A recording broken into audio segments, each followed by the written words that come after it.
देखते हैं exam pointer Indian constitution and polity यानी जीएस 1 लाख पॉलिटी यानी भारतीय संविधान एवं राज्य व्यवस्था का हम लोग 1 लाख देखेंगे। जीएस यूथ कंपटीशन टाइम्स का ये बुक है। इसमें IAS, UP, PCS, RO, ARO, SSC, Bihar SSC और बीपीएससी है, यूके पीएससी है, एमपीपीएससी है, आरपीएससी है। जितने बड़े बड़े एग्जाम है उसमें सब पूछा हुआ क्वेश्चन है। ये परीक्षा पॉइंटर है। ठीक है, चलिए आगे देखते हैं। उससे पहले एक मोटिवेशनल सुन लेते हैं। वक्त बता सकता है आपके पास कितनी दौलत है, लेकिन दौलत नहीं बता सकती कि आपके पास कितना वक्त है। इसीलिए मन से अमीर रहिए, धन का क्या आता जाता रहता है। क्या है? जीएस 1 लाख। जीएस 1 लाख भारतीय संविधान एवं राज्य व्यवस्था। ठीक है, चलिए देखते हैं। हम लोग प्रत्येक वीडियो में कम से कम 1 घंटा से लेकर 1.5 घंटा के बीच में कोई वीडियो बनाया जाएगा। ठीक है, ताकि छोटा छोटा रहेगा तो आपको भी देखने में आसानी होगी। चलिए, पहला चैप्टर है भारतीय संविधान की ऐतिहासिक पृष्ठभूमि के बारे में देखते हैं। क्या है? भारतीय संविधान की ऐतिहासिक पृष्ठभूमि के। ठीक है, क्या क्या है? जैसे कि रेगुलेटिंग एक्ट है 1773, पिट्स इंडिया एक्ट 1784 और अधिनियम 1786, प्रथम चार्टर एक्ट 1793, दूसरे चार्टर 1813, तृतीय चार्टर एक्ट 1833, चतुर्थ चार्टर एक्ट 1853 और भारत शासन अधिनियम 1858, प्रथम भारत परिषद अधिनियम 1861। ये सब अधिनियम है। ठीक है, चलिए देखते हैं। सबसे पहले स्टार्ट करेंगे भारतीय संविधान की ऐतिहासिक पृष्ठभूमि। ठीक है, चलिए देखते हैं भारतीय इतिहास की पृष्ठभूमि। अब सबसे पहले है लोकतंत्र, प्रतिनिधि संस्थान, तानाशाही शक्तियों पर अंकुश और विधि के शासन की संकल्पनाएं भारत में नई नहीं है। प्राचीन भारत के अनेक भागों में गणतंत्र शासन प्रणाली, प्रतिनिधि विचारण मंडल और स्थानीय स्वशासी संस्थाएं विद्यमान थी। वैदिक काल से ही लोकतांत्रिक संस्थाओं का उल्लेख मिलने लगता है। ऋग्वेद तथा अथर्ववेद में सभा और समिति जैसी संस्थाओं का वितरण मिलता है। अब चोलकालीन स्थानीय स्वशासन प्रणाली लोकतंत्र के आधार स्तंभ के रूप में मानी जाती है।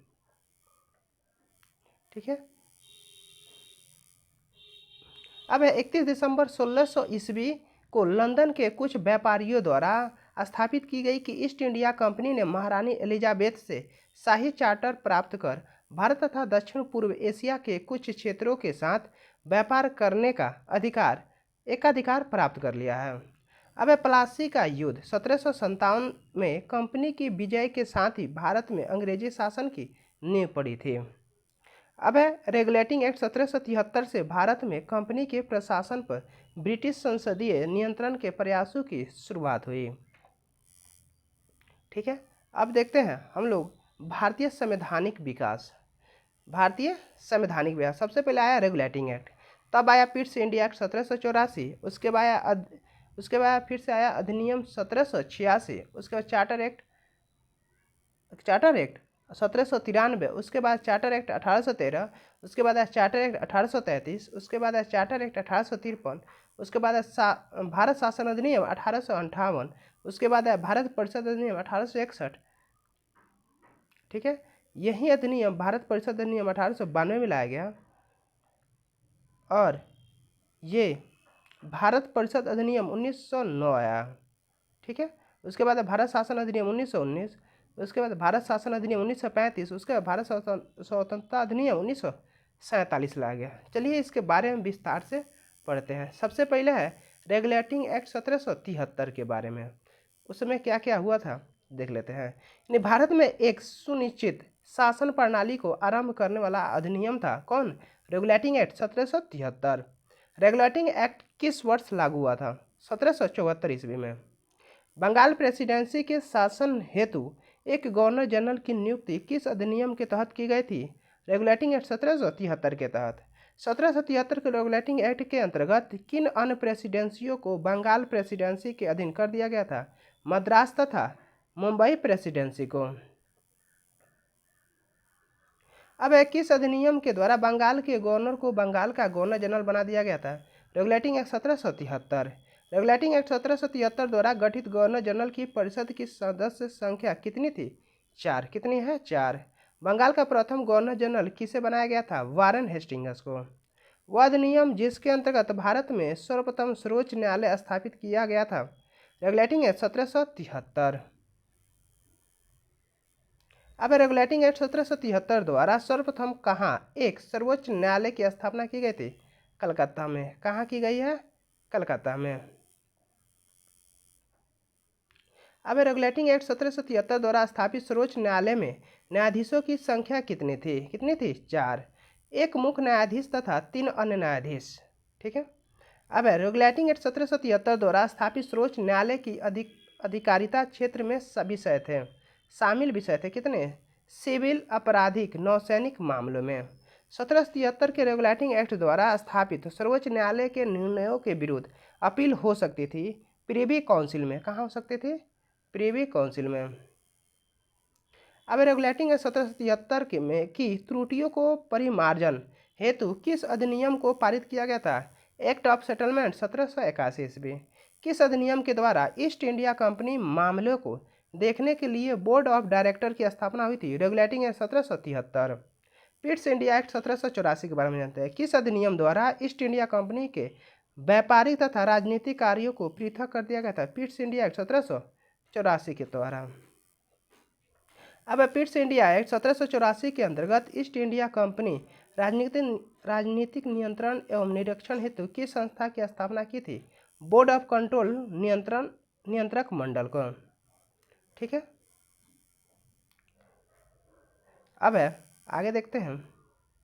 पिट्स इंडिया एक्ट 1784 के तहत पूर्व के देशों में ब्रिटिश उपनिवेशों के प्रशासन पर नियंत्रण तथा निरीक्षण का उत्तरदायित्व किस पर था? बोर्ड ऑफ कंट्रोल पर। 1784 के पिट्स इंडिया एक्ट के अधीन गठित किए गए बोर्ड ऑफ कंट्रोल के सदस्यों की नियुक्ति की जाती थी ब्रिटिश सम्राट द्वारा। पिट्स इंडिया एक्ट 1784 के तहत कंपनी के व्यापारिक मामलों के अधीक्षण की अनुमति किसके पास थी? बोर्ड ऑफ डायरेक्टर के पास। किसके पास थी? Board of director. अब अधिनियम 1786 यानी गवर्नर जनरल को विशेष परिस्थिति में अपनी परिषद के निर्णय को निरस्त करने अथवा लागू करने का अधिकार प्रदान किया गया था 1786 के अधिनियम में। किस अधिनियम के द्वारा गवर्नर जनरल को प्रधान सेनापति की शक्तियां प्रदान की गई थी? 1786 के अधिनियम से। अब चार्टर एक्ट 1793 क्या है? चार्टर एक्ट 1793 जानते हैं। चार्टर अधिनियम 1793 के तहत ईस्ट इंडिया कंपनी के व्यापारी अधिकारों को कितने वर्षों के लिए बढ़ा दिया गया है? 20 वर्षों के लिए।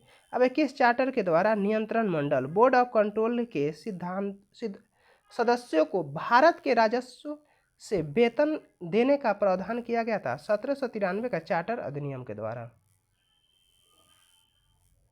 अब अगला है किस अधिनियम के द्वारा बना बिना लाइसेंस की शराब की बिक्री पर रोक लगा दी गई थी? 1793 का चार्टर अधिनियम के द्वारा। अब देखते हैं चार्टर एक्ट 1813 क्या है? चार्टर एक्ट 1813 के बारे में।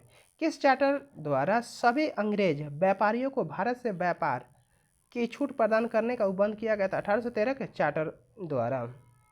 अब भारत के ईसाई धर्म के प्रचार की अनुमति प्रदान की गई है चार्टर एक्ट 1813 के द्वारा। अब किस चार्टर के द्वारा भारत में शिक्षा पर ईस्ट इंडिया कंपनी के 1 लाख रुपए वार्षिक खर्च करने का प्रावधान किया गया था? चार्टर एक्ट 1813 के द्वारा। लिए आगे देखते हैं। जो बड़ा क्वेश्चन है उतना नहीं पूछता है, उसको याद करना भी मुश्किल होता है। ठीक है, चलिए सुनते हैं चार्टर 1833 के बारे में।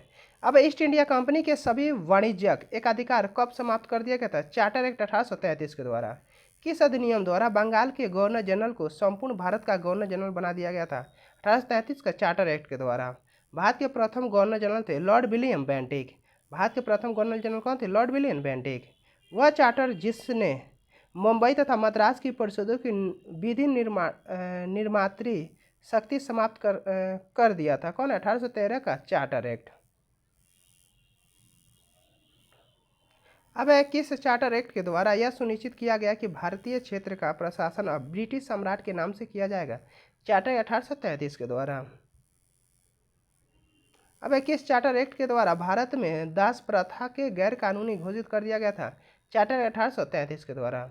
अब गवर्नर जनरल की परिषद में एक विधि विशेष चौथा सदस्य के रूप में किसका प्रावधान किया गया था? चार्टर 1833 के द्वारा। पहला विधि विशेष किसे नियुक्त किया गया था? मैकाले को। किसे नियुक्त किया गया था? मैकाले को। अब चार्टर 1853 के बारे में जानते हैं। अब पहली बार किस एक्ट के द्वारा गवर्नर जनरल के विधायी व प्रशासनिक कार्यों का विभाजन किया गया था? चार्टर 1853 के द्वारा। किस एक्ट द्वारा विधि निर्माण के भारतीय केंद्रीय विधान परिषद की स्थापना की गई थी? 1853 के चार्टर एक्ट के द्वारा। किस राजलेख में बंगाल के प्रशासनिक कार्य हेतु एक नए लेफ्टिनेंट गवर्नर की नियुक्ति का प्रावधान किया गया था? चार्टर एक्ट 1813 के द्वारा, सॉरी 1853 के द्वारा। अब भारतीय विधान परिषद में पहली बार क्षेत्रीय प्रतिनिधित्व का सिद्धांत आरंभ कब किया गया था? 1853 चार्टर के अनुसार स्थापित विधान परिषद में। अब किस राजलेख के द्वारा ब्रिटिश सरकार ने ईस्ट इंडिया कंपनी निदेशकों से भारत में की जाने वाली नियुक्ति संबंधी शक्ति वापस ले ली? 1853 का चार्टर एक्ट के द्वारा। किस अधिनियम द्वारा विधि सदस्यों को गवर्नर जनरल की परिषद का पूर्ण सदस्य बना दिया गया था? 1853 अधिनियम द्वारा। अब भारत शासन अधिनियम 1858 के बारे में जानते हैं। ब्रिटिश संसद द्वारा act for the better government of India किस वर्ष पारित किया गया था? 1858 ईस्वी में। किस अधिनियम द्वारा भारत का शासन कंपनी के हाथों से ले लिया गया और उसके ब्रिटिश ताज के अधीन कर दिया गया? भारत शासन अधिनियम 1858 के तहत। अब भारत सरकार अधिनियम 1858 के तहत अब गवर्नर जनरल को क्या कहा जाने लगा? वायसराय। क्या कहा जाने लगा? वायसराय कहा जाने लगा। अब भारत के प्रथम वायसराय कौन थे? Lord Canning. 1858 के अधिनियम के द्वारा बोर्ड ऑफ डायरेक्टर तथा बोर्ड ऑफ कंट्रोलर को समाप्त करके इनके समस्त अधिकारों को किसको दे दिया गया? भारत के राज्य सचिव को। किस अधिनियम द्वारा निदेशक मंडल और नियंत्रक मंडल को समाप्त कर दिया गया था? 1858 के अधिनियम द्वारा। अब 1858 के अधिनियम के तहत भारत सचिव की सहायता के लिए उपबंध किया गया था 15 सदस्यीय भारत परिषद का। अब किस अधिनियम के द्वारा भारत के गवर्नर को भारत सचिव की आज्ञा के अनुसार कार्य करने के लिए बाध्य कर दिया गया है? 1858 के अधिनियम द्वारा। भारत राज्य सचिव का ब्रिटिश संसद के प्रति उत्तरदायी होने का क्या कारण है? उसका ब्रिटिश मंत्रिमंडल का सदस्य होना। अब भारत परिषद अधिनियम 1861 के बारे में जानते हैं। भारत परिषद अधिनियम 1861। अब आधुनिक भारत में सर्वप्रथम प्रतिनिधित्व प्रणाली का आरंभ करने वाला अधिनियम कौन सा था? 1861 का भारत परिषद अधिनियम था। किस अधिनियम के द्वारा सर्वप्रथम भारतीयों को कानून बनाने का प्रक्रिया में सम्मिलित किया गया? 1861 के अधिनियम के तहत। भारत परिषद अधिनियम 1861 के द्वारा आपातकाल में अध्यादेश जारी करने की शक्ति किसे दी गई है? वायसराय को। किसको दी गई है? वायसराय को। अब किस अधिनियम द्वारा मद्रास में मुंबई प्रेसिडेंसी को पुनः विधायी शक्तियां देकर विकेंद्रीकरण के प्रक्रिया की शुरुआत की गई है? भारत परिषद अधिनियम 1861 के द्वारा। किस अधिनियम में विधि निर्माण के क्षेत्र में शक्ति विभाजन के सिद्धांत की कल्पना की गई थी?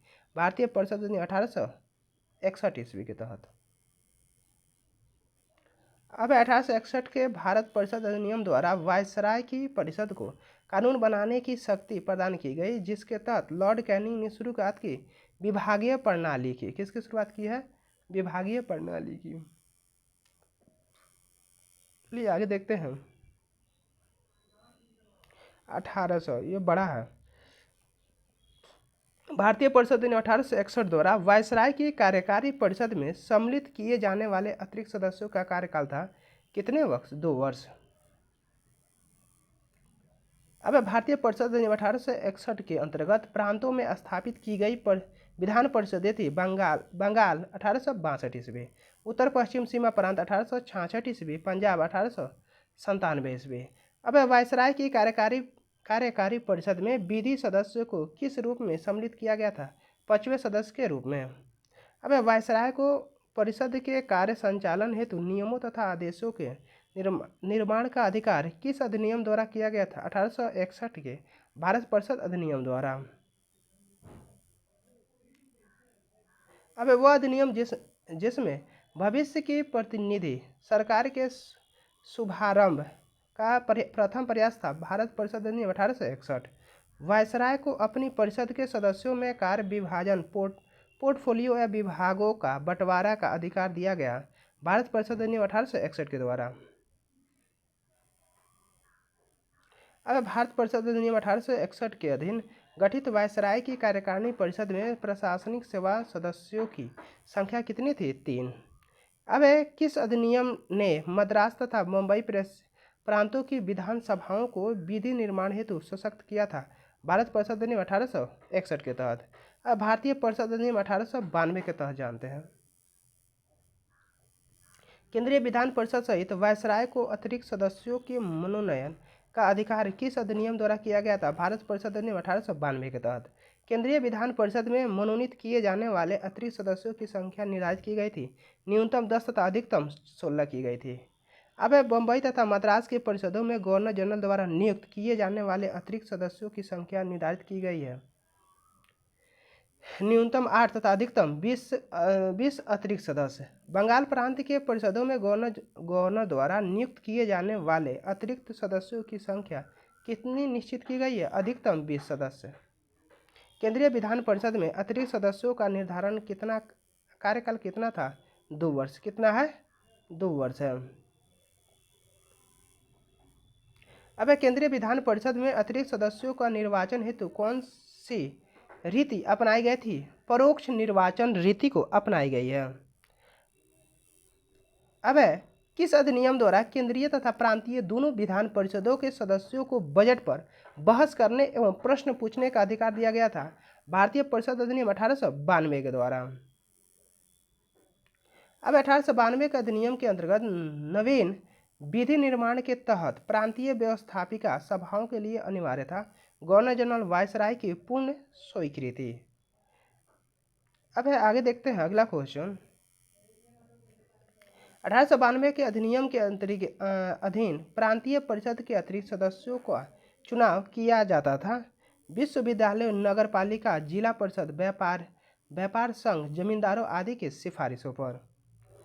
अब 1892 के अधिनियम के तहत केंद्रीय परिषद के गैर सरकारी सदस्यों का निर्वाचन किस प्रकार का होता था? प्रांतीय परिषदों को गैर सरकारी सदस्यों की सिफारिश पर। अब 1892 के अधिनियम के अधीन गठित होने वाली व्यवस्थापिका सभाओं केंद्रीय तथा प्रांतीय के सदस्य किस प्रकार के प्रश्न नहीं पूछ सकते हैं? पूरक प्रश्न तथा तर्क पूर्ण प्रश्न। अब 1892 के अधिनियम द्वारा स्थापित व्यवस्थापिका सभाओं की वास्तविक स्थिति थी परामर्शदात्री परिषदों जैसी। 1892 के अधिनियम की आलोचना करने वाले नरम दलीय नेताओं के नेतृत्वकर्ता थे गोपाल कृष्ण गोखले। आगे देखते हैं भारत परिषद अधिनियम 1909 के बारे में। 1909 में भारत परिषद अधिनियम के अन्य किस नाम से जाना जाता है? मार्ले-मिंटो सुधार के नाम से। भारतीय परिषद अधिनियम 1909 किस वर्ष लागू हुआ था? जनवरी 1910 में। 1909 के अधिनियम द्वारा वायसराय की केंद्रीय परिषद में अतिरिक्त सदस्यों की संख्या बढ़ाकर की गई थी, 60 सदस्य कर दी गई थी।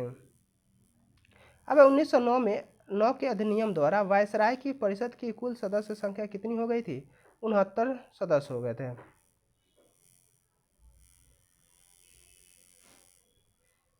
अब किस अधिनियम द्वारा मुसलमानों के लिए पृथक सामुदायिक प्रतिनिधित्व प्रणाली लागू की गई थी?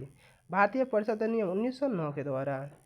सांप्रदायिक प्रतिनिधित्व की व्यवस्था द्वारा भविष्य में देश विभाजन की आधारशिला तैयार करने वाला अधिनियम था भारतीय परिषद अधिनियम 1909 है। लॉर्ड मिंटो ने मुसलमानों को निर्वाचन संबंधी कौन सी सुविधाएं प्रदान की थी? पृथक निर्वाचन दी थी। अब सांप्रदायिक प्रतिनिधित्व का जन्मदाता किसे माना जाता है? लॉर्ड मिंटो को माना जाता है। भारत सचिव लॉर्ड मार्ले ने निर्वाचन हेतु किस निर्वाचक मंडल की सिफारिश की थी? मिश्रित निर्वाचन मंडल का। वह अधिनियम जिसके द्वारा विधि निर्मात्री परिषद का नाम सर्वप्रथम व्यवस्थापिका सभा रखा गया था, भारतीय परिषद अधिनियम 1909 के द्वारा। अब सुधारों की प्रकृति तथा प्रतिनिधित्व विस्तार के संदर्भ में रिपोर्ट देने हेतु लॉर्ड मिंटो द्वारा नियुक्त की गई समिति के अध्यक्ष कौन थे? Eighty Arundale. कौन है? Eighty Arundale.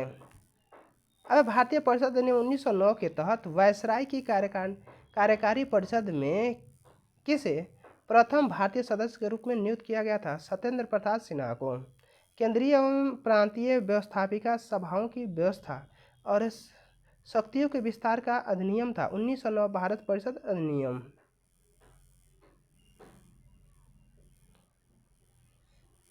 अब है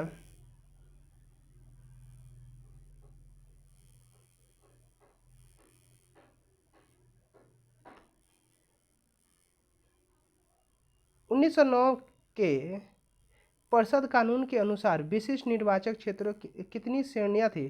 3। कितनी है? 3। अब है विधायी परिषदों में पूरक प्रश्न पूछने की व्यवस्था किस अधिनियम द्वारा की गई थी? भारतीय परिषद अधिनियम 1909 के द्वारा।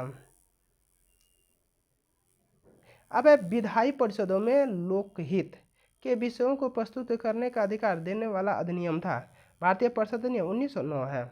भारत शासन अधिनियम 1919 के बारे में जानते हैं। भारत सरकार अधिनियम 1919 की आधार सामग्री थी मॉन्टेग्यू चेम्सफोर्ड सुधार 1918। भारत सरकार अधिनियम 1919 का उद्देश्य था भारत में एक उत्तरदायी शासन की व्यवस्था करना। अब अगला क्वेश्चन है, भारत सरकार अधिनियम 1919 की प्रस्तावना में समावेश था क्या? अगस्त घोषणा के मूल सिद्धांतों का।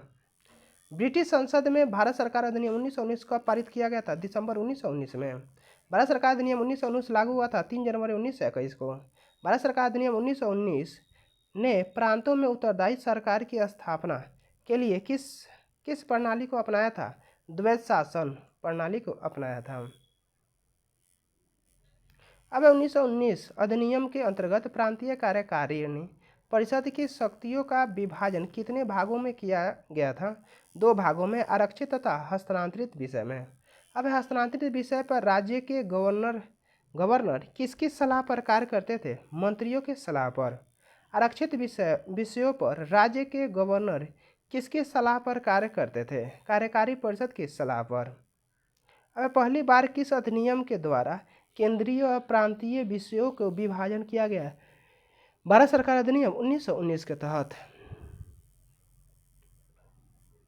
अब 1919 के अधिनियम के तहत प्रांतीय केंद्रीय सरकार के बीच शक्ति विभाजन किया गया था न्याय गमन नियमों के अनुसार। भारतीय संविधान में सरकार के एकात्मक से संघात्मक में परिवर्तन करने हेतु पृष्ठभूमि तैयार करने वाला कानून कौन सा था? भारत सरकार अधिनियम 1919 है। 1919 के अधिनियम के अधीन केंद्रीय तथा प्रांतीय सरकार के मध्य विवाद की स्थिति में मान्य मत किसका होता था? केंद्र सरकार का। अब 1919 के अधिनियम का झुकाव किस तरफ था? संघात्मक सरकार की तरफ। अब भारत में गवर्नर के अधीन कितने प्रांतों में द्वैध शासन प्रणाली लागू की गई थी? 9 प्रांतों में। भारत सरकार अधिनियम 1919 के अधीन प्रांतों में स्थापित होने वाली विधान परिषदें किस प्रकार की थी? एक सदनीय थी। कैसे थी? एक सदनीय। अब किस अधिनियम के द्वारा प्रांतीय विधानसभाओं के लिए पहली बार प्रत्यक्ष निर्वाचन प्रणाली अपनाई गई थी? 1919 का अधिनियम द्वारा। अब 1919 के अधिनियम के अंतर्गत प्रांतों में पृथक निर्वाचन की व्यवस्था कितने वर्गों में की गई थी? सिख, भारतीय ईसाई, यूरोपीय व आंग्ल भारतीयों के लिए की गई थी।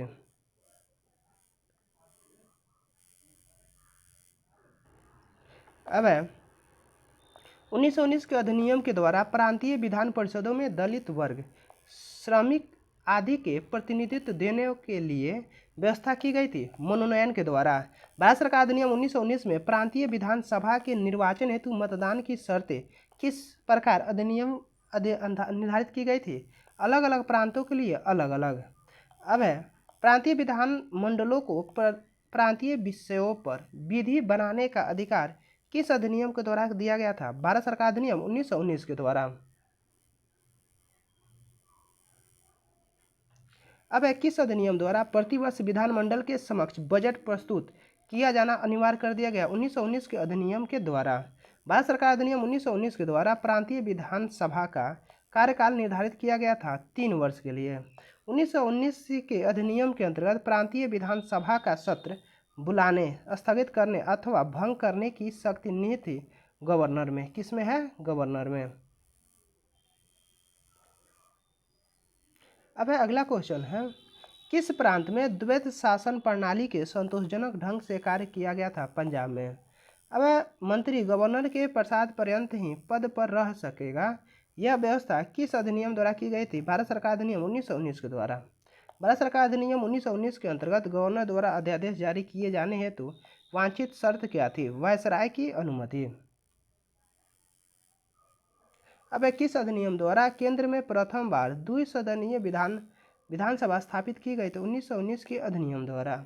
वह अधिनियम जिसके द्वारा प्रथम राज्यसभा स्थापित की गई थी? भारत सरकार अधिनियम 1919 के द्वारा। 1919 के अधिनियम द्वारा स्थापित राज्यसभा का कार्यकाल निश्चित किया गया था 5 वर्ष के लिए। 1919 के अधिनियम के अनुसार विधानसभा में कौन सा प्रस्ताव प्रस्तुत किया गया था? कर वृद्धि विषयक सभी प्रस्ताव, आर्थिक बिल। 1919 के अधिनियम द्वारा भारत सचिव की परिषद की संख्या पुनर्निर्धारित की गई थी, न्यूनतम 8 तथा अधिकतम 12 वर्ष। 1919 के अधिनियम द्वारा गवर्नर जनरल की कार्यकारिणी में भारतीय सदस्यों की संख्या पुनर्निर्धारित की गई थी 3, यानी 2 से बढ़ाकर।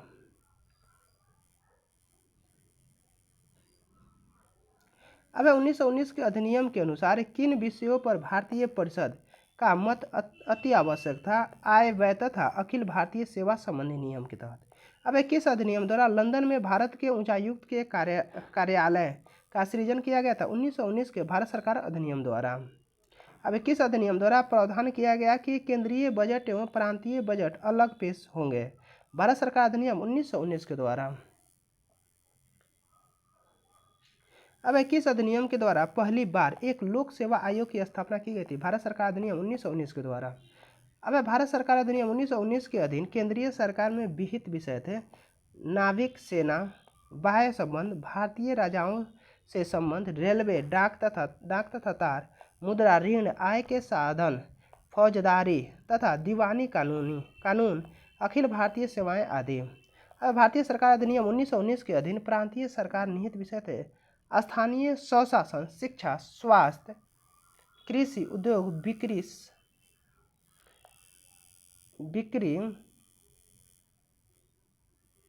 बिक्री कर, सहकारी समितियां, भूमि कर, प्रशासन, सिंचाई, न्याय, पुलिस तथा कारीगर आदि। अब 1919 के अधिनियम का किन लोगों द्वारा स्थगित किया गया था?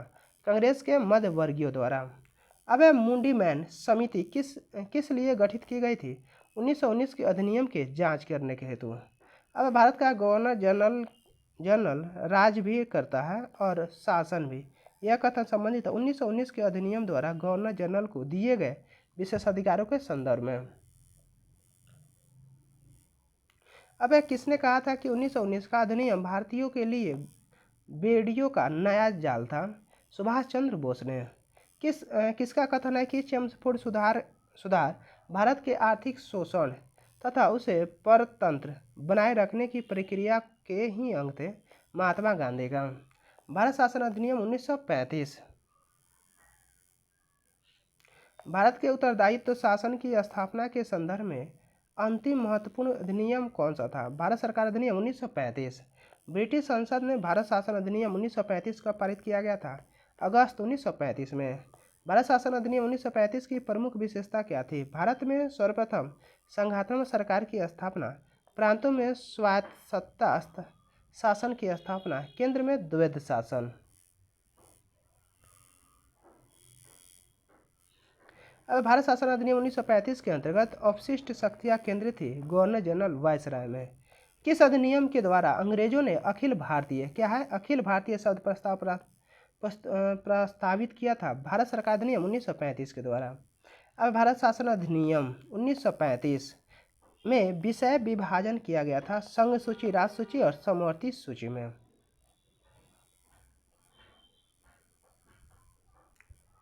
अब किस अधिनियम के द्वारा संघीय न्यायालय की स्थापना प्रावधान किया गया था? भारत शासन अधिनियम 1935 के द्वारा। किस अधिनियम द्वारा भारत को लिखित संविधान देने का प्रयास किया गया था? भारत शासन अधिनियम 1935 के द्वारा। भारत शासन अधिनियम 1935 में ब्रिटिश भारत से संबंधित कुल अनुच्छेद अनुसूचियां थी। 321 अनुच्छेद तथा 10 अनुसूचियां थे। वह अधिनियम जिसके द्वारा भारत में संघात्मक सरकार की स्थापना की गई थी? भारत शासन अधिनियम 1935 के द्वारा। 1935 के अधिनियम में अखिल भारतीय संघ के सम्मिलित होना किसके लिए अनिवार्य था? ब्रिटिश भारतीय प्रांतों को। 1935 के अधिनियम में अखिल भारतीय संघ में सम्मिलित होने का ऐच्छिक था भारतीय राजाओं के लिए। भारत सरकार अधिनियम 1935 के अधीन संघ में सम्मिलित होने वाली सभी रियासतों के शासक के लिए अनिवार्य था अंगीकरण विलय पत्र पर हस्ताक्षर करना। अब भारत सरकार अधिनियम 1935 के अनुसार गवर्नर जनरल वायसराय की नियुक्ति की गई थी ब्रिटिश सम्राट के प्रतिनिधि के रूप में संघीय शक्तियों के प्रयोगकर्ता अधिकार के रूप में। भारत शासन अधिनियम 1935 के अंतर्गत केंद्रीय तथा प्रांतीय सरकारों के मध्य वैधानिक शक्तियों के विभाजन हेतु कितनी सूचियां बनाई गई थी?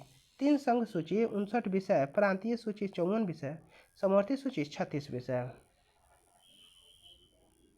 अब 1935 के अधिनियम के अंतर्गत संघीय सूची में रखे गए प्रमुख विषय थे सशस्त्र सेनाएं, डाक तार, मुद्रा, रेल, विदेशी मामले, अखिल भारतीय सेवाएं आदि। भारत शासन अधिनियम 1935 के अंतर्गत किसी भी सूची में उल्लेखित नहीं किए गए विषय के संदर्भ में विधि निर्माण का अधिकार किसे दिया गया था? गवर्नर जनरल के आदेश से केंद्रीय अथवा प्रांतीय विधानसभाओं को।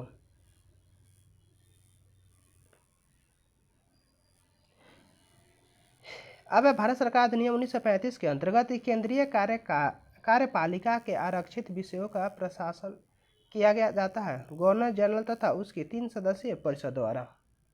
1935 के अधिनियम के अनुसार केंद्रीय कार्यपालिका के हस्तांतरित विषय का प्रशासन किया जाता था गवर्नर जनरल तथा उसके मंत्रिमंडल द्वारा। भारत सरकार अधिनियम 1935 में मंत्रिमंडल की बैठक की अध्यक्षता का अधिकार किसे प्रदान किया गया था? गवर्नर जनरल को यानी वायसराय को। भारत सरकार अधिनियम 1935 के अनुसार केंद्रीय कार्यपालिका के आरक्षित विषयों के संदर्भ में गवर्नर जनरल किसके अधीन था? भारत सचिव के। अब भारत शासन अधिनियम 1935 के अधीन संघीय विधानमंडल यानी व्यवस्थापिका सदनीय थी द्विसदनीय। 1935 के अधिनियम के अंतर्गत संघीय विधानमंडल केंद्रीय विधानसभा के सदनों में प्रावधानित सदस्य संख्या थी। उच्च सदन में 260 तथा निम्न सदन में 375 सदस्य। भारत सरकार अधिनियम 1935 में निम्न सदन का कार्यकाल निर्धारित किया गया था 5 वर्ष का। अब भारत सचिव के लिए अधिकतम 6 तथा न्यूनतम 3 परामर्शदाता नियुक्त करने का प्रावधान किस अधिनियम के तहत किया गया था? भारत सरकार अधिनियम 1935 के तहत। अब भारत सरकार अधिनियम 1935 में संशोधन अथवा परिवर्तन की शक्ति निहित है ब्रिटिश संसद को। 1935 के अधिनियम के अधीन प्रांतीय क्षेत्र के प्रशासन का नियंत्रण किसे दिया गया था? मंत्रिमंडल को दिया गया था। अब 1935 के अधिनियम में मंत्रिमंडल को किसके प्रति उत्तरदायी घोषित किया गया था? विधानसभा के प्रति। 1935 के अधिनियम के तहत प्रांतीय विधानसभा के कार्य संचालन संबंधी नियमों का निर्माण करता था गवर्नर। 1935 के अधिनियम के अनुसार प्रांतीय विधानसभा में अनुदान मांग रखने हेतु किसकी अनुमति आवश्यक थी? गवर्नर की।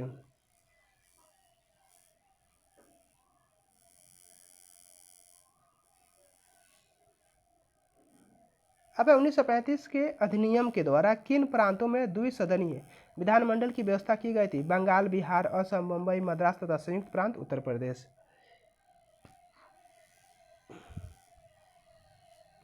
अब 1935 के अधिनियम के अधीन संघ तथा इसमें सम्मिलित इकाइयों के मध्य संविधान विवादों के निपटारे हेतु किस न्यायालय की स्थापना की गई थी? फेडरल न्यायालय, संघीय न्यायालय, दिल्ली।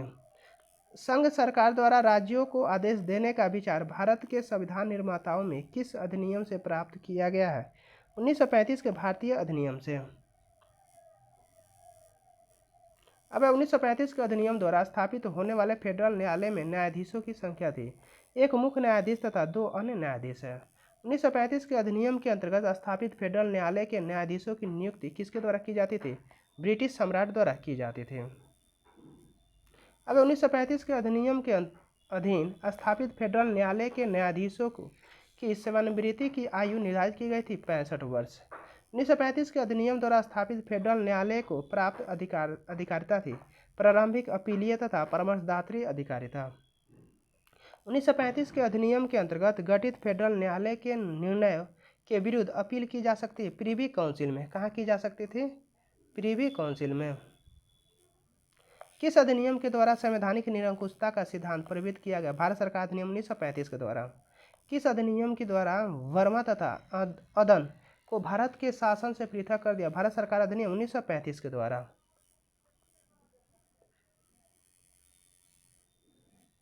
अब 1935 के अधिनियम के बारे में किसने कहा था कि एक कार जिसमें ब्रेक तो पर इंजन नहीं? पंडित जवाहरलाल नेहरू ने। पंडित जवाहरलाल नेहरू ने किस अधिनियम को गुलामी का अधिकार पत्र या दस्ता का आज्ञा पत्र कहा था? भारत सरकार अधिनियम 1935 के द्वारा। किस वायसराय ने कहा था कि भारत शासन अधिनियम 1935 इसलिए पास किया गया क्योंकि हम समझते थे कि भारत पर अंग्रेजी प्रभुत्व बरकरार रखने का यह सर्वोत्तम तरीका है। Lord Linlithgow. 1919 का अधिनियम भारतीयों के लिए बीड़ियों का नया जाल था, यह कथन किसका है? सुभाष चंद्र बोस का। अब देखते हैं क्रिप्स मिशन क्या है। क्रिप्स मिशन 1942 आया। कब आया क्रिप्स मिशन? 1942 में। क्रिप्स मिशन किस वर्ष भारत आया था? 1942 में। अब किस प्रस्ताव के माध्यम से पहली बार स्पष्ट रूप से कहा गया कि भारतीय संविधान का निर्माण भारत की निर्वाचित संविधान सभा के द्वारा की जाएगी? क्रिप्स मिशन प्रस्ताव में। किस प्रस्ताव में यह कहा गया कि भारत को डोमिनियन स्टेट प्रदान किया जाएगा? क्रिप्स मिशन में कहा गया। अब भारत में संघीय व्यवस्था का निर्माण होगा जिसमें ब्रिटिश प्रांत व देशी रियासतें भी शामिल होगी, यह प्रस्ताव लाया गया था क्रिप्स मिशन के माध्यम से। प्रांतों व रियासतों के लिए संविधान को स्वीकार करने या अस्वीकार करने की शक्ति का प्रावधान किया गया था क्रिप्स प्रस्ताव में। मुस्लिम लीग एवं कांग्रेस दोनों ने किस प्रस्ताव को अस्वीकार कर दिया था? क्रिप्स मिशन प्रस्ताव को। अब मुस्लिम लीग ने क्रिप्स प्रस्ताव को अस्वीकार कर दिया था क्योंकि क्रिप्स मिशन ने पृथक पाकिस्तान की मांग को अस्वीकार कर दिया था। अब कांग्रेस ने क्रिप्स प्रस्ताव को क्यों अस्वीकार कर दिया था? क्योंकि कांग्रेस पूर्ण स्वतंत्रता की मांग करती थी, जबकि क्रिप्स प्रस्ताव में केवल डोमिनियन स्टेट की बात कही गई थी। अब किसने क्रिप्स प्रस्ताव को पोस्ट डेटेड चेक कहा है? महात्मा गांधी ने। अब आते हैं कैबिनेट मिशन क्या है? कैबिनेट मिशन के बारे में। कैबिनेट मिशन भारत आया था 1946 मार्च 1946 में। कैबिनेट मिशन के सदस्य थे स्टैफोर्ड क्रिप्स, पैंथिक लॉरेंस और A.B. अलेक्जेंडर। वह मिशन जिसने संविधान निर्माण निकाय को स्वीकृति प्रदान किया है कैबिनेट मिशन 1946।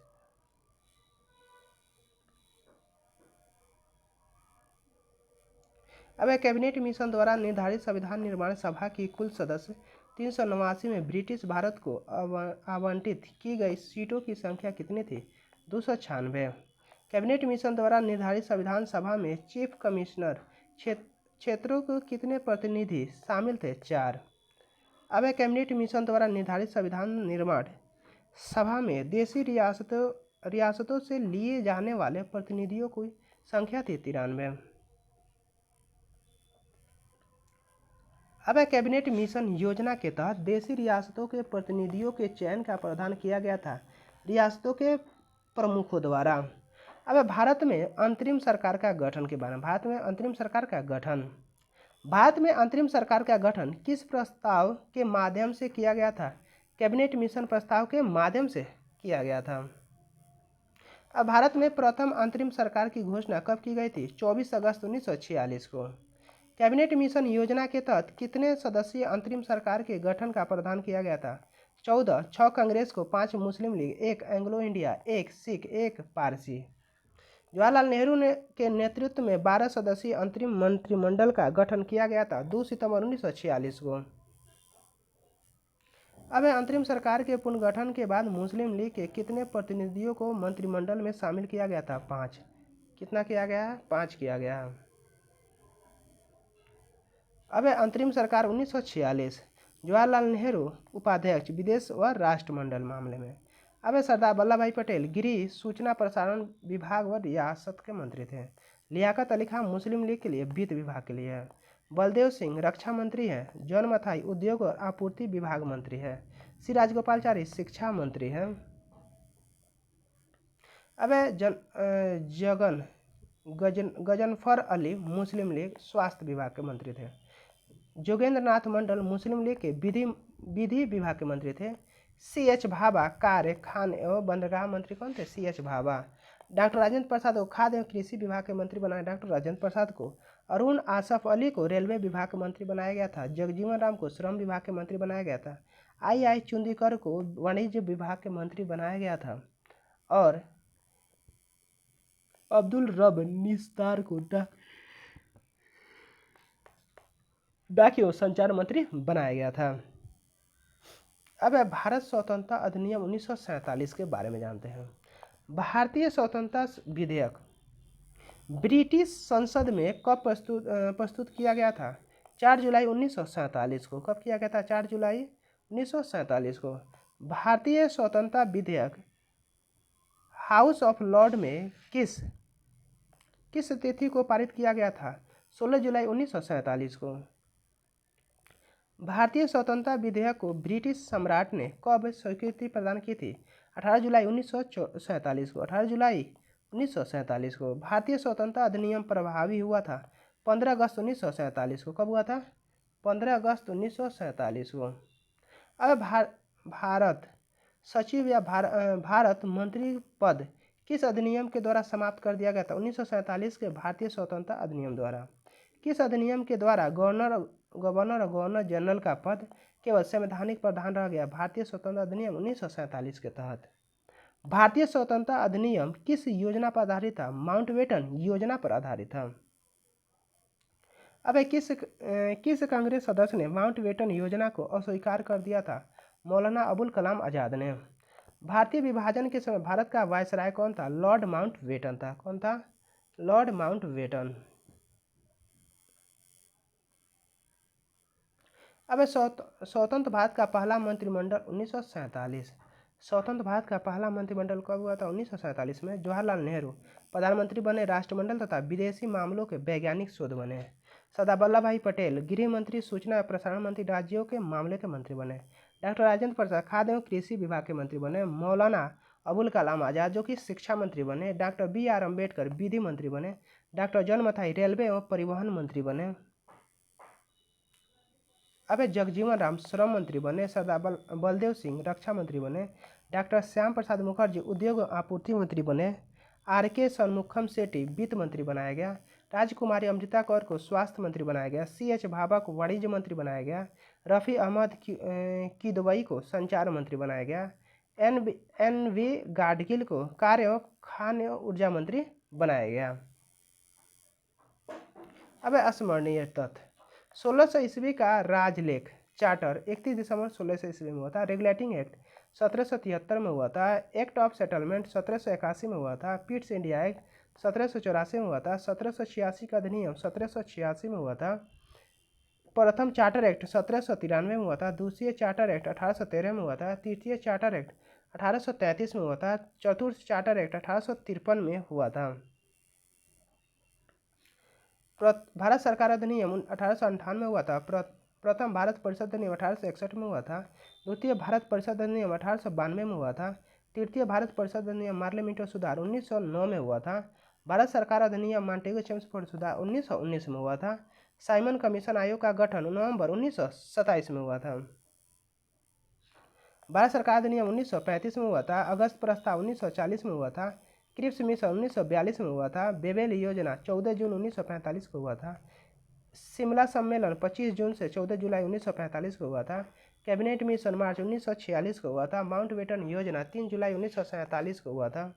भारतीय स्वतंत्रता अधिनियम 18 जुलाई 1947 को हुआ था। ठीक है, अब अगला चैप्टर है संविधान निर्माण के प्रमुख स्रोत, संविधान निर्माण की प्रक्रिया, समितियां एवं संविधान की विशेषताएं के बारे में पढ़ेंगे। ठीक है, दूसरा नंबर चैप्टर था संविधान निर्माण के प्रमुख स्रोत, संविधान निर्माण की प्रक्रिया, समितियां एवं संविधान की विशेषताएं के बारे में देखते हैं। चलिए देखते हैं, चैप्टर नंबर 2 है। अब पहला क्वेश्चन है संविधान के ढांचे के निर्माण में मुख्यतः किन स्रोतों का प्रयोग किया गया है? अंतरिम तथा बाह्य स्रोतों का। भारतीय संविधान का अधिकांश भाग किस अधिनियम से लिया गया है? भारत शासन अधिनियम 1935 के तहत। भारत शासन अधिनियम 1935 से लिए गए प्रमुख उपबंध के बारे में जानते हैं। न्यायपालिका, आपात उपबंध, अध्यादेश, प्रशासनिक विवरण, कैग, राज्यपाल, लोक सेवा आयोग, संघीय व्यवस्था लाया गया। अब विदेशी स्रोत क्या है? ब्रिटेन के संविधान से लिए गए प्रावधान, संसदीय शासन प्रणाली, संसदीय विशेषाधिकार, विधि का शासन, विधायी प्रक्रिया, एकल नागरिकता, मंत्रिमंडल प्रणाली, एकल न्यायिक प्रणाली, सर्वाधिक मत के आधार पर जीत का निर्णय, द्विसदनात्मक व्यवस्था। अब संयुक्त राज्य अमेरिका के संविधान से मूल अधिकार प्रस्तावना का विचार, राष्ट्रपति पर महाभियोग की प्रक्रिया, स्वतंत्र न्यायपालिका, न्यायिक पुनर्वलोकन, लोक जनहित याचिका, उपराष्ट्रपति का पद, वित्तीय आपात, संविधान संशोधन में राज्य विधायिका द्वारा अनुमोदन का प्रावधान, संविधान की सर्वोच्चता है। अब आयरलैंड के संविधान से राज्य के नीति निर्देशक तत्व, राष्ट्रपति का निर्वाचक मंडल एवं पद्धति, साहित्य, कला, विज्ञान, समाज सेवा में योगदान के आधार पर राज्यसभा में कुल 12 सदस्यों का मनोनयन। कनाडा के संविधान से अवशिष्ट शक्तियां केंद्र के पास, संघीय शासन प्रणाली, शक्ति केंद्र, राज्यपाल की नियुक्ति राष्ट्रपति द्वारा। अब उच्चतम न्यायालय का परामर्शी न्याय निर्णय। अब ऑस्ट्रेलिया के संविधान से समवर्ती सूची का प्रावधान, प्रस्तावना की भाषा, केंद्र राज्य संबंध, शक्तियों का विभाजन, संसद के दोनों सदनों की संयुक्त बैठक।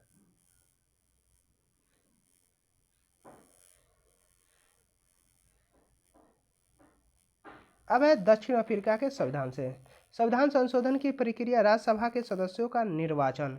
सोवियत संघ के संविधान से मूल कर्तव्य, प्रस्तावना में सामाजिक, आर्थिक, राजनीतिक न्याय का आदर्श। जर्मनी वाइमर संविधान से आपातकाल के दौरान मूल अधिकारों का निलंबन। फ्रांस के संविधान से स्वतंत्रता, समानता और बंधुत्व का सिद्धांत, गणतंत्रात्मक व्यवस्था। अब जापान के संविधान से विधि द्वारा स्थापित प्रक्रिया लिया गया है।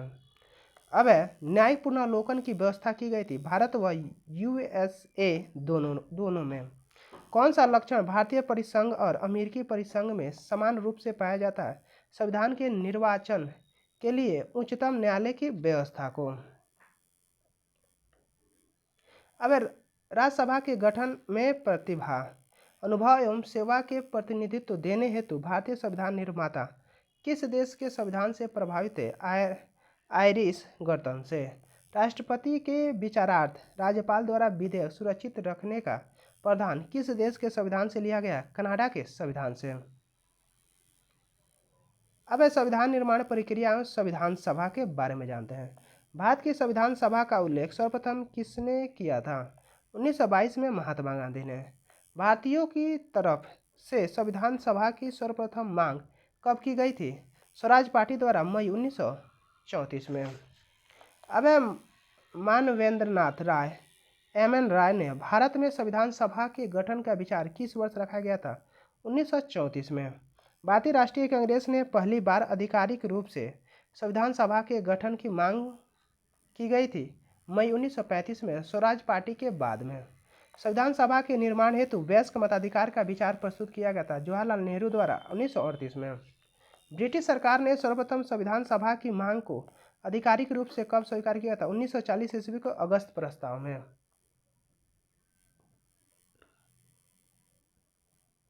अब किस योजना के अंतर्गत भारत में संविधान सभा का निर्माण किया गया था? कैबिनेट मिशन योजना के अंतर्गत। किस योजना के अंतर्गत पाकिस्तान के लिए संविधान सभा का गठित की गई थी? माउंटबेटन योजना के अंतर्गत। कैबिनेट मिशन योजना के प्रावधानों के अनुसार संविधान सभा का गठन कब किया गया था? नवंबर 1946 में। अब कैबिनेट मिशन योजना 1946 के तहत गठित संविधान सभा के सदस्यों की संख्या कितनी थी? 389 थे। क्षेत्र और सीटें हैं ब्रिटिश भारतीय प्रांत 11 को है, 1992 को है। देशी रियासतें भारतीय राज्य 93 को। मुख्य आयुक्त के प्रांत 4 को, कितना 4 को है। अब कुल कितने हो गए? 389 हो गए। अब संविधान सभा का गठन करने का उद्देश्य से किस वर्ष चुनाव संपन्न हुआ था? जुलाई अगस्त 1946 में। संविधान सभा की प्रथम बैठक कब हुई थी? 9 दिसंबर 1946 को। अब संविधान सभा में ब्रिटिश भारत के प्रांतों को आवंटित 296 सीटों के लिए संपन्न चुनाव में दलगत स्थिति क्या थी? कांग्रेस 208, मुस्लिम लीग 76 और अन्य 15 को। समुदाय हो गया, सीट हो गया। हिंदू हो गया 163, मुस्लिम हो गया 80 को सीट, अनुसूचित जाति 31 को, ईसाई धर्म 6 को,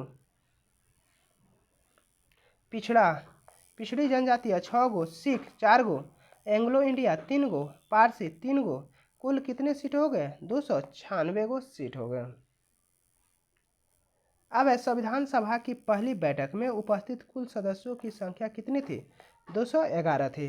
संविधान सभा के सदस्यों में महिलाओं की कुल संख्या कितनी थी? 15। कितनी थी? 15 थी। अब भारतीय संविधान सभा में शामिल महिला सदस्य विजय लक्ष्मी पंडित, राजकुमारी अमृता कौर, सरोजिनी नायडू, सुचेता कृपलानी, पूर्णिमा बनर्जी, लीला राय, जी दुर्गाबाई, हंसा मेहता, कमला चौधरी, रेणुका रे, मालती चौधरी, दक्षयानी वेलायुधन, बेगम एजाज रसूल, एनी मस्करीन और अम्मू स्वामीनाथन। अब संविधान सभा की प्रथम बैठक की अध्यक्षता किसके द्वारा की गई थी? डॉक्टर सच्चिदानंद सिन्हा के द्वारा। अब किसे संविधान सभा के अस्थायी अध्यक्ष बनाया गया था? डॉक्टर राजेंद्र प्रसाद को। किस तिथि को डॉक्टर राजेंद्र प्रसाद निर्विरोध संविधान सभा के अस्थायी अध्यक्ष के रूप में निर्वाचित हुए थे? 11 दिसंबर 1946 को। अब संविधान सभा की प्रथम बैठक 9 दिसंबर 1946 को कहाँ हुई थी? संसद भवन के केंद्रीय कक्षा में। अब भारतीय संविधान के निर्माण की प्रक्रिया पूर्ण होने में कितना समय लगा था? 2 वर्ष 11 महीना 18 दिन। अब भारतीय संविधान पूर्ण रूप से लागू हुआ था 26 जनवरी 1950 को। संविधान सभा द्वारा पारित किया गया संविधान विस्तृत था 22 भागों में, 395 अनुच्छेद, 8 अनुसूचियों में। अब 26 जनवरी 1950 को संविधान लागू होने के समय ही संवैधानिक वस्तु स्थिति क्या थी? संपूर्ण प्रभुत्व संपन्न लोकतांत्रिक गणराज्य था। कांग्रेस ने किस अधिवेशन में संविधान सभा के अर्थ तथा महत्व की व्याख्या की गई है? 1936 में लखनऊ अधिवेशन में। संविधान सभा के निर्वाचन की पद्धति क्या थी? अप्रत्यक्ष निर्वाचन। क्या है? अप्रत्यक्ष निर्वाचन। संविधान सभा के संवैधानिक सलाहकार कौन थे? BN राव थे। कौन थे? BN राव। अब 26 नवंबर 1949 को लागू होने वाले अनुच्छेदों की संख्या कितनी थी? 15। भारतीय संविधान को किसके द्वारा अपनाया गया था? संविधान सभा द्वारा। संविधान सभा की कार्यवाही कब प्रारंभ हुई थी? 13 दिसंबर 1946 को उद्देश्य प्रस्ताव के साथ। संविधान सभा में उद्देश्य प्रस्ताव किसने पेश किया था? पंडित जवाहरलाल नेहरू ने पेश किया था। अब भारत को एक संविधान देने का प्रस्ताव संविधान सभा द्वारा कब पारित किया गया था? 22 जनवरी 1947 उद्देश्य प्रस्ताव स्वीकारने के साथ। भारत विभाजन के बाद संविधान सभा का पुनर्गठन कब किया गया था? 31 अक्टूबर 1947 को।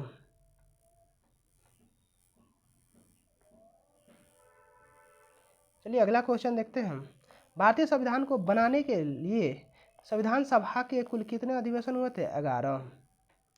अब 24 जनवरी 1950 को संविधान पर सदस्यों द्वारा हस्ताक्षर के लिए पुनः संविधान सभा के समवेत होने को शामिल करने पर अधिवेशन की कुल संख्या कितना है? 12। संविधान सभा की अंतिम बैठक हुई थी 24 जनवरी 1950 को। अब संविधान सभा के सत्र।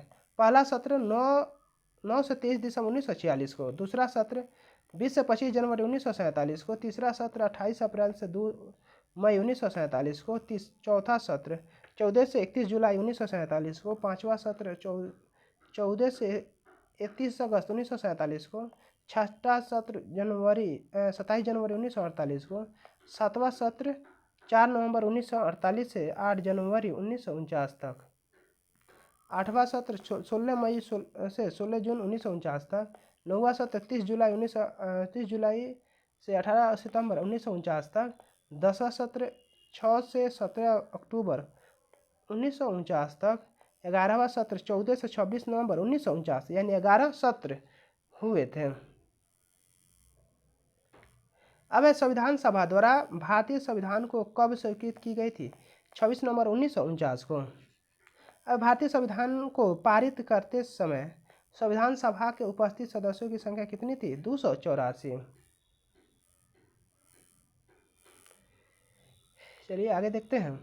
संविधान पर सदस्यों द्वारा कब हस्ताक्षर किया गया था? 24 जनवरी 1950 को। अब नेहरू समिति ने अपना प्रतिवेदन कब प्रस्तुत किया था? 10 अगस्त 1928 को। वह सिद्धांत किया था जिस पर नेहरू रिपोर्ट का प्रारूप आधारित था? अधिराज्य का सिद्धांत। नेहरू समिति के सदस्य मोतीलाल नेहरू अध्यक्ष थे कांग्रेस के, सुभाष चंद्र बोस कांग्रेस के, जवाहरलाल नेहरू सचिव कांग्रेस के, सर अली इमाम मुस्लिम लीग के थे, स्वाब कुरैशी मुस्लिम लीग के, जी आर प्रधान दलित के, एम एस अने हिंदू महासभा के, एम आर जयकर हिंदू महासभा के, सरदार मंगल सिंह सिख के, तेज बहादुर सप्रू उदारवादी के, एम.एन. जोशी श्रमिक संघ के। अब भारतीय संविधान का मुख्य प्रारूपकार कौन नियुक्त हुए थे? एल.एन. मुखर्जी। संविधान सभा के प्रारंभ में अस्थायी अध्यक्ष किसे चुनावित किया गया था? फ्रैंक एंथोनी को। अब संविधान सभा के पहले अस्थायी अध्यक्ष कौन थे? एच.सी. मुखर्जी व बी.टी. कृष्णाचारी। प्रारूप समिति में एकमात्र कांग्रेस सदस्य कौन थे? के.एम. मुंशी। भारतीय संविधान दिवस किस तिथि को मनाया जाता है? 26 नवंबर को। संविधान के 26 जनवरी के दिन लागू करने का निर्णय क्यों लिया गया था? कांग्रेस ने इस तिथि 1930 को स्वतंत्रता दिवस के रूप में मनाया था। अब डॉक्टर भीमराव अंबेडकर का संविधान सभा में निर्वाचन किस क्षेत्र से हुआ था? पहली बार पश्चिम बंगाल से तथा देश विभाजन के बाद बम्बई प्रेसिडेंसी को पुणे से निर्वाचित हुए थे। अब राजस्थान की रियासतों का प्रतिनिधित्व करने वाले संविधान सभा के सदस्य कौन थे? बी.टी. कृष्णाचारी थे। अब संविधान सभा में वयस्क मताधिकार को 15 वर्ष के लिए स्थगित करने की बात कही थी मौलाना अबुल कलाम आज़ाद ने। संविधान सभा के सदस्यों का चुनाव किसके द्वारा किया हुआ था? प्रांतीय विधानसभाओं द्वारा। संविधान सभा द्वारा राष्ट्रीय ध्वज को अपनाया गया था 22 जुलाई 1947 को। किस वर्ष संविधान सभा द्वारा राष्ट्रमंडल में भारत की सदस्यता का सत्यापन किया गया था? मई 1949 को। अब संविधान सभा द्वारा राष्ट्रीय गान कब अपनाया गया था? 24 जनवरी 1950 को। संविधान सभा द्वारा राष्ट्रीय गीत को अपनाया गया था 24 जनवरी 1950 को। अब संविधान सभा द्वारा डॉक्टर राजेंद्र प्रसाद को भारत के पहले राष्ट्रपति के रूप में कब चुना गया था? 24 जनवरी 1950 को।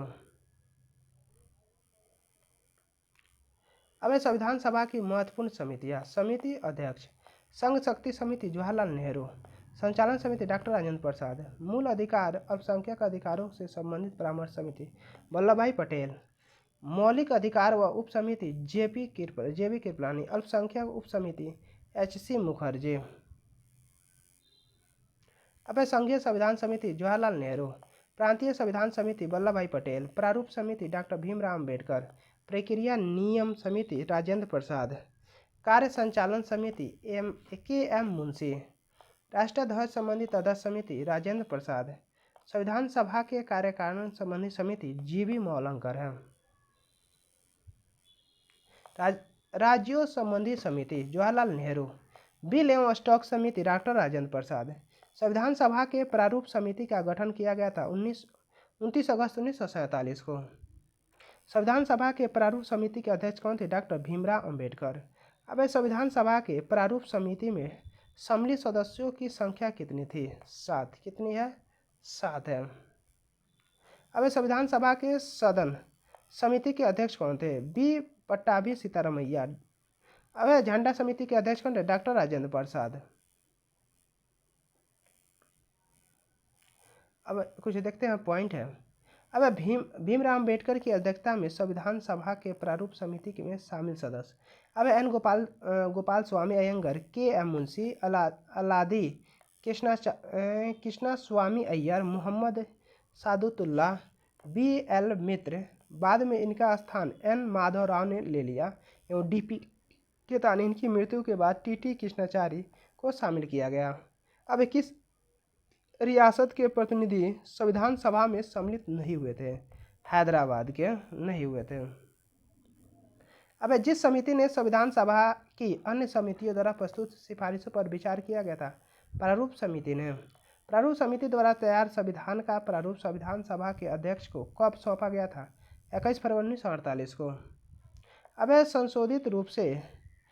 संशोधित प्रारूप का मुद्रित संस्करण संविधान सभा के अध्यक्ष को कब प्रस्तुत किया गया था? 26 अक्टूबर 1948 को।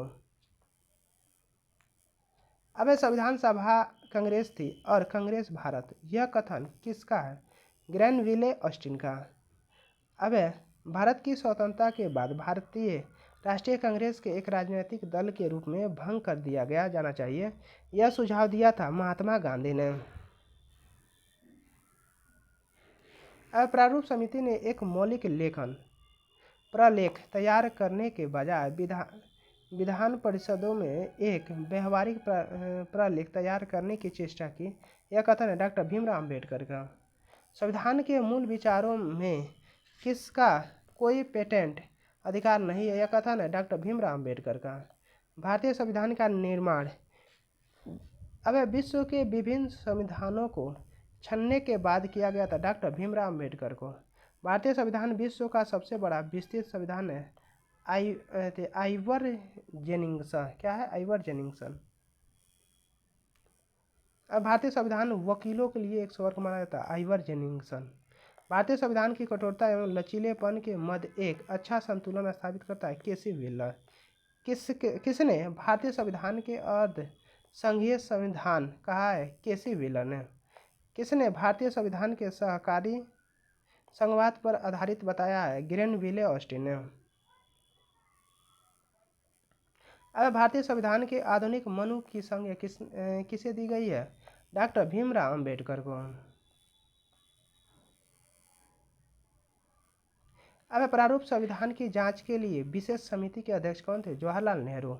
संविधान सभा में प्रेस दीर्घा समिति के सदस्य थे उषा नाथ सेन। संविधान की स्वीकृति के साथ ही तत्काल प्रभाव 26 नवंबर 1949 से ही लागू किए गए थे प्रावधान है नागरिकता निर्वाचन तदर्थ संसद के संबंधित उपबंध अस्थायी तथा संक्रमणकालीन उपबंध अनुच्छेद 5 से 6 7, 8, 9, 60, 324, 366, 367 से लेकर 394 तक। अब नागरिक निर्वाचन तथा अंतरिम संबंधी उपबंध संविधान अंगीकृत किए जाते ही तत्काल प्रभाव से किस अनुच्छेद द्वारा प्रवृत्त किए गए थे? अनुच्छेद 394 के द्वारा। अब भारतीय संविधान के निर्माण में व्यवस्था कितनी धनराशि थी? 63,96,729 रुपये। अब संविधान सभा के अध्यक्ष ने संविधान पर हस्ताक्षर कब किया था? 26 नवंबर 1949 को। भारत की संविधान सभा में अखिल भारतीय दलित वर्ग संघ के सदस्य के रूप में कौन शामिल हुए थे? जगजीवन राम। कौन हुए थे? जगजीवन राम। अब आते हैं संविधान की प्रमुख विशेषताओं के बारे में जान लेते हैं। सबसे लंबा एवं लिखित संविधान है भारत का। विभिन्न स्रोतों से ग्रहण से निर्मित हुआ है भारत का संविधान। नमनीयता एवं अनम्यता के मध्य बेहतर समन्वय है। संघीय व्यवस्था की स्थापना के साथ साथ एकात्मकता का एक तत्व विद्यमान होना चाहिए। अब सरकार को स्पष्ट लोकतांत्रिक स्वरूप यानी संसदीय स्वरूप, संसदीय प्रभुत्व, विधायिका एवं न्यायिक सर्वोच्चता, न्यायपालिका के मध्य समन्वयन, एकीकृत एवं स्वतंत्र न्यायपालिका की स्थापना, मूल अधिकारों का प्रावधान है, राज्य के नीति निर्देशक सिद्धांत एवं मौलिक कर्तव्यों का वर्णन है, एक पंथ निरपेक्ष राज्य की स्थापना है। अब वयस्क मताधिकार पर आधारित लोकतंत्र है। अब एकल नागरिकता की व्यवस्था है। कुल स्वतंत्र निकायों की स्थापना जैसे निर्वाचन आयोग, वित्त आयोग, संघ लोक सेवा आयोग आदि है। आपातकाल का प्रावधान, त्रिस्तरीय लोकतांत्रिक सरकार की स्थापना, केंद्र, राज्य एवं स्थानीय सरकार है। सहकारी समितियों का प्रावधान है।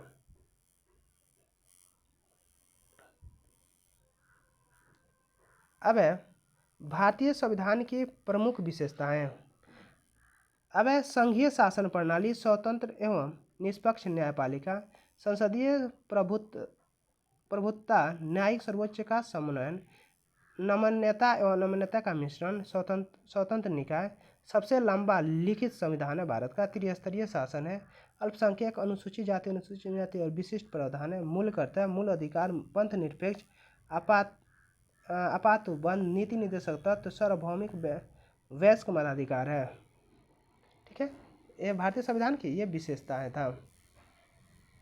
चलिए आगे देखते हैं।